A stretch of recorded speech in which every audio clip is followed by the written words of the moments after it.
Jeudi 26 mars 2015, il est 19h à Lubumbashi. Madame, Messieurs, c'est un plaisir pour nous de vous retrouver pour cette grande édition vespérale de notre journal télévisé sur Nyota Télévision. Soyez les bienvenus, voici les grands titres au sommaire de cette édition du journal.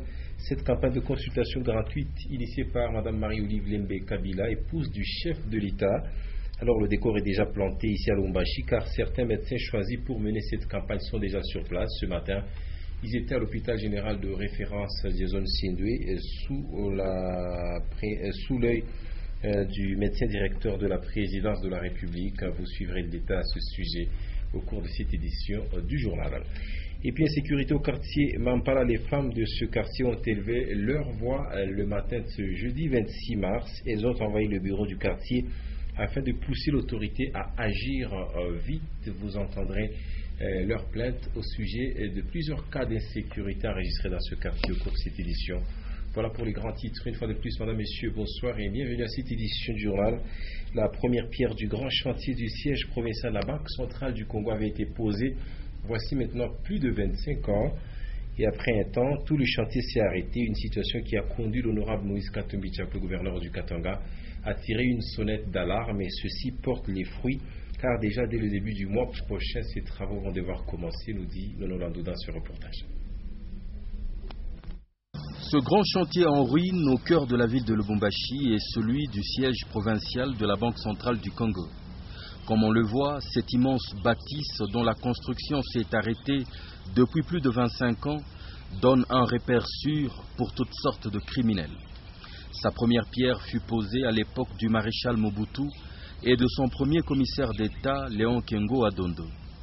Interpellé par cette situation pour le moins anormale, le gouverneur Moïse Katumbi Tshapwe y fit, il y a quelques mois, une descente d'inspection qui a révélé toute l'étendue de la ruine. À l'issue de cette visite, où il se fit accompagner de son ministre en charge de la sécurité, c'est une vibrante interpellation qu'il adressa aux autorités centrales en général et au gouverneur de la banque en particulier pour que le chantier reprenne et se termine enfin. Une sorte d'ultimatum était même lancé à l'occasion. Mais alors il est vraiment incompréhensible qu'après tant d'années, après plus de 23 ans, qu'on ne puisse pas reprendre le travaux. Alors si nous sommes là, c'est pour constater et lancer un appel au Premier ministre, lancer un appel au gouverneur de la Banque centrale pour qu'ils viennent reprendre le travaux et que le lieu soit rétabli, que les constructions reprennent et que la Banque centrale puisse pouvoir occuper effectivement ces installations. Parce que dans les cas contraires, nous, comme vous le savez, au niveau de la ville de Lubumbashi, il n'y a pas de parking. Dans les cas contraires, nous allons amener des engins, on va détruire et puis ensuite, on va pouvoir placer des parkings ici. Quelques mois après, les événements prouvent que la voix de l'honorable Moïse Katumbi Tshapwe a été entendue et a obtenu un écho favorable. Une grande équipe de la Banque centrale est en effet arrivée le mercredi 25 mars 2015 à Lubumbashi pour annoncer à l'autorité provinciale la reprise des travaux au mois d'avril. Le message consiste à confirmer qu'à partir de maintenant, la Banque centrale a décidé de reprendre et de terminer le bâtiment du siège administratif qui se trouve dans le parking de Twendele. Des travaux qui devraient s'étendre sur 8 mois. Une bonne nouvelle pour la province et ses habitants. Enfin, un repère du grand banditisme devrait faire place à la civilisation. On va se rendre un moment à Kinshasa, à la primature précisément, où Augustin Matata Ponyo, Premier ministre de la République démocratique du Congo, a accordé ce jour une audience à la Banque européenne d'investissement et ainsi plusieurs points ont été abordés à l'ordre du jour. L'essentiel de cette audience dans ce reportage de Nyota Kinshasa. Le Premier ministre Augustin Matata Ponyo a reçu ce jeudi la délégation de la Banque européenne d'investissement conduite par son vice-président Pimbam Balekom. Que peut-on retenir de cet entretien? Voici quelques commentaires devant la presse. On a discuté quelques possibilités d'ainsi à Congo. Et on nous promet de revenir dans le meilleur délai pour signer un contrat spécifique. La Banque européenne est très forte dans le secteur énergie, télécom, Vous connaissez peut-être l'opération Inga 3, et ça c'est peut-être une des possibilités pour conclure un contrat dans le meilleur délai. Un débat essentiellement axé dans le secteur de l'énergie, et ceci constitue pour Matata Ponyo un lobbying important dans le rapport entre la RDC avec ses bailleurs de fonds. Et de retour ici à Lubumbashi, disons que les chefs coutumiers, les députés provinciaux, les bourgmestres des communes ainsi que différents chefs de quartier de la ville de Lubumbashi étaient à l'école de la décentralisation. Ils se sont tous retrouvés à la mairie de Lubumbashi et leur orateur principal était le ministre national de la décentralisation et affaires coutumières, Salomon Banamouéré, qui est en séjour officiel au Katanga. C'est un reportage signé Maurice Mazel. La salle Wantanchi de l'hôtel de ville de Lubumbashi a servi de cadre à la sensibilisation sur la décentralisation. Accompagné du ministre provincial de l'Intérieur, Juvenal Kitungwa Lugoma, et de Madame le maire adjoint Clotilde Moutita Kalunga, le ministre national de la décentralisation, Salomon Banamouhere, a en premier lieu défini le concept décentralisation. L'orateur a expliqué dans des mots simples que le pouvoir central de Kinshasa vient d'opter pour une nouvelle forme de gestion. Il a indiqué que c'est un processus qui se fera progressivement. Auparavant, les bourgmestres des communes, les députés provinciaux, les chefs de bureau, les agents et responsables des services de la décentralisation, les chefs des quartiers et leurs adjoints, et un peu plus tard, les chefs coutumiers, ont suivi, à tour de rôle, l'exposé de l'orateur.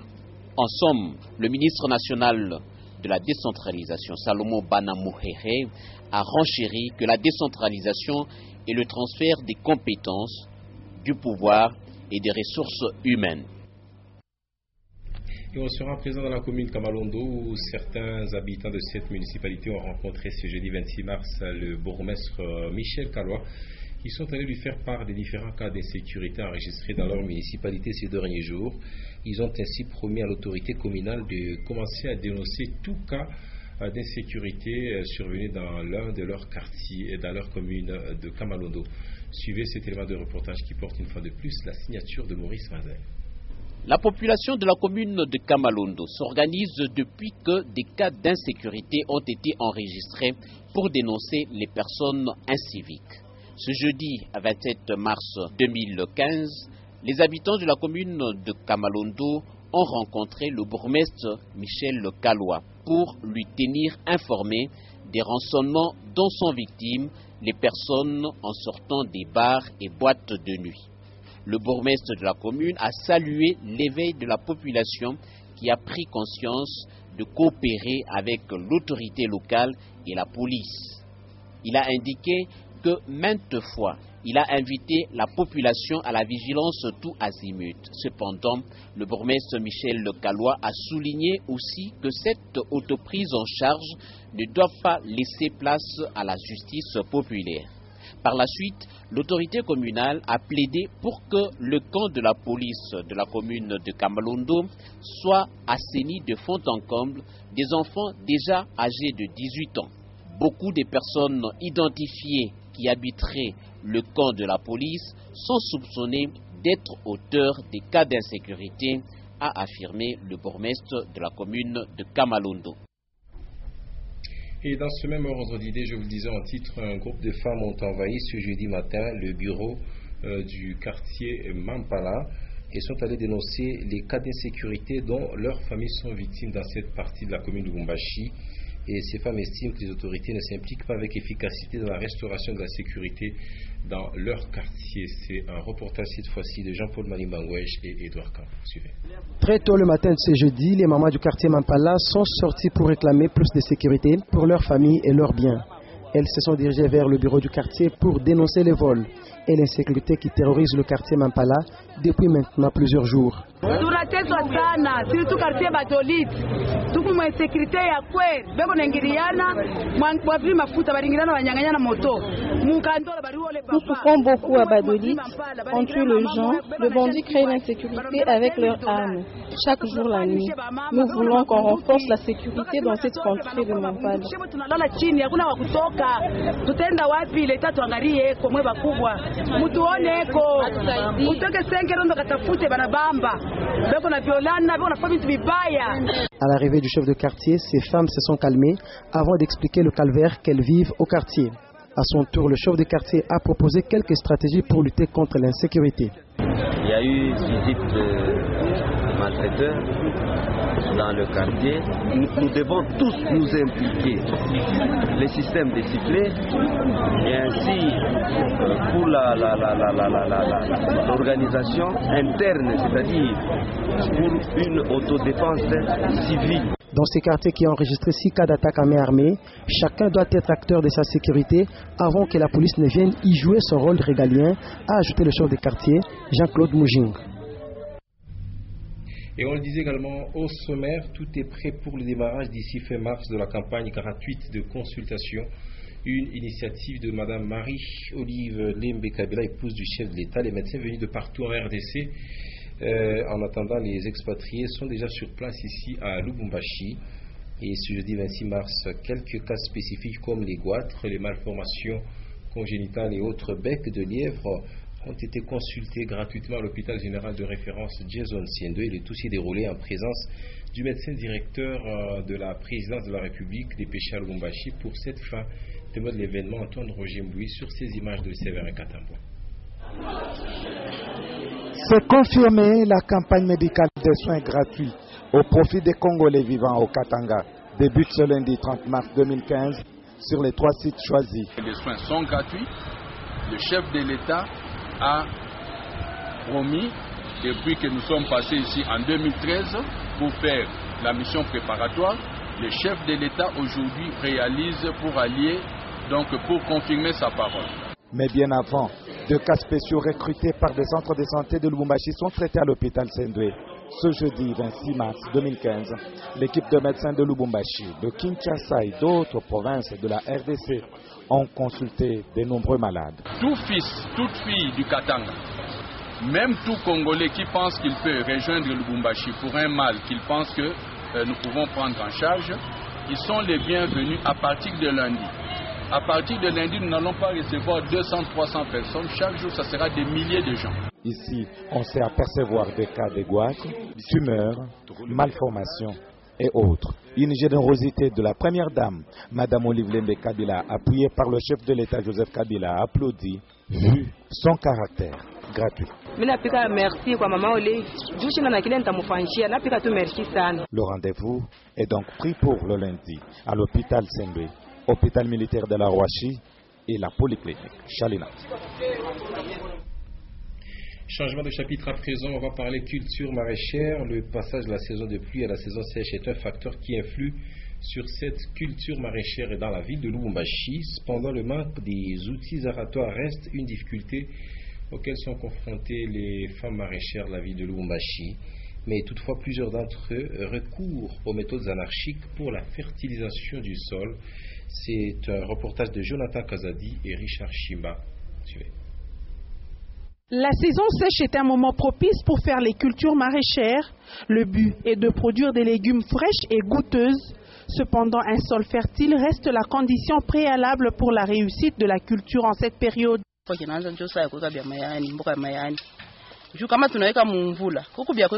Nous sommes dans la saison sèche et c'est le moment propice pour cultiver les légumes. Pour y arriver, nous commençons par fertiliser le sol en coupant les herbes et on y met de la terre noire.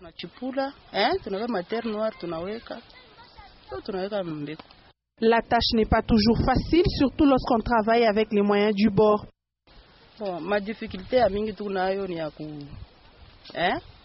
Les difficultés sont énormes. D'abord, on a du mal à trouver de la terre noire et il faut la payer. Les outils de bord nous posent de grands problèmes parce qu'on en manque de houes, de machettes et les autres instruments.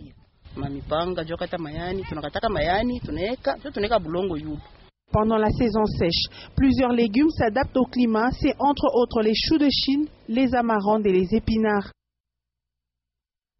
Et presque dans ce même chapitre, vous retiendrez que les épices ont pour rôle primordial d'améliorer l'arôme des aliments. Elles peuvent être d'origine végétale ou d'origine chimique. Mais parfois, pour leur conservation, on y ajoute des substances qui, une fois utilisées à forte dose, nuisent à l'homme. C'est le cas des colorants et certains acides capables de provoquer même le cancer chez l'homme. Un reportage signé Titiane Mboui Athénée. Beaucoup d'éléments interviennent dans la composition des épices chimiques. Ceux-ci, utilisés à l'excès et de manière prolongée, peuvent causer des pathologies. C'est notamment les ulcères d'estomac et d'autres formes de cancer. Par ailleurs, certaines sources affirment que quelques épices peuvent enlever les taches sur des vêtements. Ce qui est tout à fait normal, souligne un nutritionniste, car la majorité d'épices contiennent l'acide absorbique, une substance qu'on retrouve généralement dans le citron. Pour Antoine Ilunga, nutritionniste, tout produit chimique cause des effets néfastes dans l'organisme humain. Jusqu'à présent, il y a un problème d'étiquetage, de dosage. Je ne sais pas, dans la plupart des épices qui sont utilisées, quelle quantité est-ce que les gens là conseillent pour qu'on puisse donc assaisonner à leurs aliments. Bien que créant parfois des troubles dans l'homme, les épices sont pourtant recommandées en gastronomie. Entre ces deux types d'épices, nous les conseillons d'utiliser, de consommer les épices qui sont naturelles.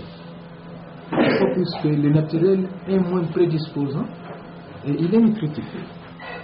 De nos jours, l'on ne peut plus manger sans épices, une culture due à sa multiplicité sur le marché louchois. Et dans la commune Katouba, les cantonniers ont commencé à rendre salubre l'enceinte où se trouve l'écran géant placé sous l'initiative de l'honorable Moïse Katumbi Tchapo, gouverneur du Katanga. Et cet espace est longtemps resté sans être entretenu. Les quelques travaux effectués n'ont pas encore fini. Cependant, le gros a déjà été fait à ce stade.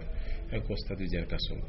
Longtemps resté insalubre, les alentours de l'écran géant de la commune Katouba connaît quelques travaux d'entretien. La mauvaise herbe a laissé place à la culture de quelques légumes. Toute la saleté enlevée est déjà incinérée, mais beaucoup de choses restent encore à faire.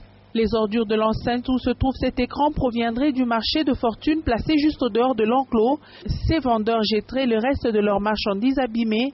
Mais les marchands, eux, parlent du vent qui pousse ces saletés, vu que leur dépotoir est situé non loin de l'écran géant. Aussi ajoute-t-il que l'endroit doit être régulièrement entretenu parce que chaque soir, les spectateurs qui s'amusent ici laissent très souvent des sachets et des bouteilles en plastique. Pour rappel, le souhait de l'initiateur de cette œuvre était non seulement que les habitants de Katouba se divertissent, mais aussi de garder cet espace salubre. Et on va à présent ouvrir la page sportive de cette édition du journal Play-Off de la Ligue nationale de football. Ce jeudi 26 mars 2015, 2 matchs se sont joués. Tout d'abord à Mbujimaï, Sangabalinde a battu le football club Saint-Ola-le-Popo par 1-0, but inscrit en première période par le joueur Moussema. Et tandis qu'à Kinshasa, jeunesse sportive groupe Bazano a réussi un exploit en dominant MK Football Club par 2-1. Pourtant, l'équipe était menée depuis la 21e minute de la première période. Le but de la victoire de Bazano est arrivé à la dernière minute des temps additionnels. Pour vous, mesdames et messieurs, la rubrique lue pour vous le portrait de ce jour est celui de Sylvie Mouchaïl. Il s'agit d'une personne vivant avec handicap actuellement. Elle est coordonnatrice du service de cuisine au sein d'une ONG de la place. Elle a également un atelier de couture pour elle. C'est sa présentation qui nous est faite ici par Linda Lukalou Bankout.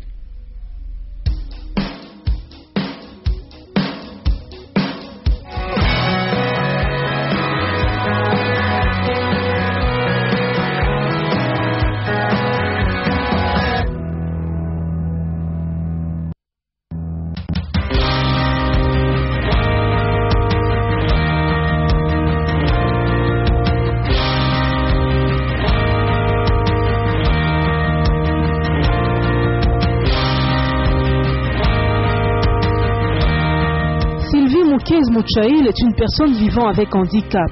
Son état physique n'a jamais constitué un frein à son désir d'épanouissement. Elle travaille au sein d'une ONG où elle supervise le service de cuisine. Pour ce qui est de sa formation, elle a fait l'hôtellerie, la couture. Elle détient également un atelier de couture. La difficulté linakutana nayo mkazi, la difficulté watoto wanapata peut-être kunyangula nini, kunyangula kitu sitaweza, et puis nani maisha difficulté, maisha mtoto mwa difficulté maitapa maisha. Il y a beaucoup de difficultés mambo yote nikureka. Parce que comme nécessairement une difficulté parce que je suis handicapée, mais comme on est comme mujima tu kwa ndoto ndio kumkamatia difficulté que sina hata kwamba mimi kuna difficulté, c'est-à-dire difficulté mimi mtoto anipata. Il faut kureka hapo. Moneta une déranger. Derrière je suis que c'est handicapé parce que napaka bien tuinena kupita na bila handicapé dans kwa heshima ya mimi anafanya. Tu travailles. Je dis bien quand on fait comme ça tu me bien ka. Hein? Nibebeka kazi yangu ateli yangu mnene nuna bantu bene mkunyukia nuna reka mafashi yote. En tant que coordinatrice du regroupement des personnes vivant avec handicap, Sylvie Moukez reconforte ses compères et les appelle toujours au travail. Shinaona mimi nabandia kata ba handicapé banzangu bote banapasha kujidonner kureka kukaji kureka kufanya batoshe ko ile kile sema handicapé, pour combattre contre la mendicité. C'est ça. Kuna kubengine tekala hivi analomba nini kana lomba sema mwana mwana kumchezea ifa kulomba kwa ife anafanya yote pa maungu yake petite je mpatia 2000 francs tunaona mimi kama na babeba na bankataka na bande sema sana tidwa kama unaya kushona utashona kwa unaweza kushisha bitungulu utajisha kwa unaweza kuchoma nyoko utachoma. Handicap aina sema pete kama ni na handicap ya mkumbi kichwa kiki unalala ana vile kama kichwa kiukijima unaweza kutumika ile kazi inapaswa. C'est ça. Pour ce qui est des ambitions, elle estime qu'avec l'aide de Dieu, elle pourra un jour tenir sa propre organisation. Maisha kirefu yangu ya kwanza ni mtu wote handicapé kuna étoile yake iko na étoile yake kisha l'ambition yangu kwa mtu mnene kushirika na mimi mwingine d'ailleurs napenda na kufostile nishiriki. Sylvie Moukez Mouchaïl s'adresse principalement aux personnes vivant avec handicap et aux parents. Mimi napenda kukonseil kwa wale parents ndio na personnes vivant avec handicap hapana kumweka kumkongo nyumba. D'ailleurs mfamii kama mkupana famille tu mmekaa handicapé mama mfamii kama handicapé c'est une grâce. Non kisha ule eko handicapé peut-être une étoile yake bali kombanisha mais aipashi kuwacha na wewe atanke parent unaivimiriria acho na mweka kwa mkongo unasema huyu asitanyifanyisha kintu mu maisha yake sitadivia kibinisha paka pale tipo leo naka bantu wengine handicapé ba vile makora ho mubaya anaanza kufuta banki et c'est n'importe quoi. Mais kama wewe parent unazala handicapé inafika unapasha kumpenda ndio ninakuisa kama parent. Atanke bali handicapé tunabakuta bengine beko mu mari bengine beko na jidebrouiller mafashi nyingine bengine beko wapi mimi na bakonseyaka maisha aishie pale na Mungu atasaidia. Atanke crainte ya Mungu iko mu maisha yako, Mungu atakweka mu mkono, unapasha kujidebrouiller. Kama unateka sema kala papa sipari kaje kinikulomba leo utanisaidia 200 francs kesho 200 francs kesho est-ce que utafanya 3 ans pas qu'on ait 200 francs. Ninasikia radaji mwa wanasema kasa unifundishe kule kwa samaki hapa mpata samaki.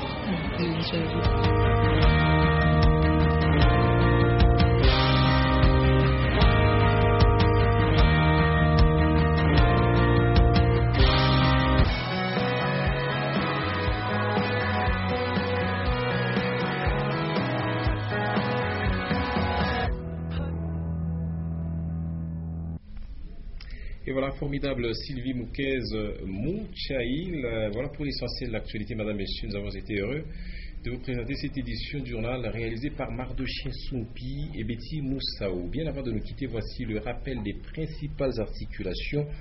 On vous a parlé au cours de cette édition du journal de ces consultations gratuites initiées par Madame Marie-Olive Lembe Kabila, épouse du chef de l'État. Le décor est donc déjà planté et c'est pour le début du mois d'avril prochain, mais aujourd'hui déjà jeudi, à l'hôpital général de référence Jason Sindoué, les médecins sélectionnés pour cette fin ont été là pour quelques cas de consultation sous l'œil du médecin directeur général de la présidence de la République. Vous avez eu un élément élaboré avec Antoine Roger Mboué au cours de cette édition du journal. Et puis insécurité au quartier Mampala, les femmes de ce quartier ont élevé leur voix le matin de ce jeudi 26 mars 2015. Elles ont envahi le bureau du quartier afin de pousser l'autorité à agir le plus vite possible et avec efficacité, après plusieurs cas d'insécurité enregistrés donc dans ce quartier. Vous avez suivi également le détail au cours de cette édition.